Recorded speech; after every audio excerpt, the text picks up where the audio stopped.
Float Bro suit is marketed as a full-body floating suit that helps keep you buoyant while enjoying activities on the water. The ads make it look comfortable, safe, and easy to use, but the real question is, what doesn't the marketing tell you?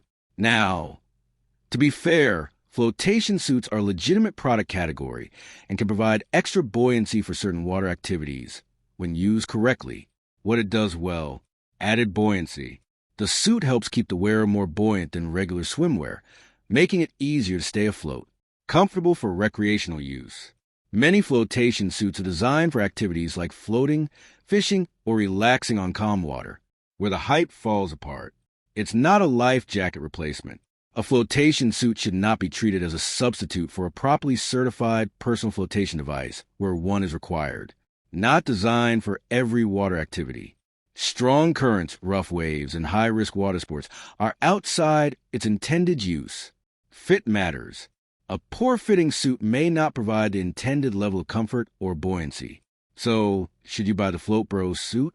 Short answer, yes, if you understand its purpose. If you're looking for extra buoyancy while relaxing on calm water, it may be worth considering. But don't buy it expecting it to replace certified safety equipment. Thanks for watching. Don't forget to like and subscribe for more videos.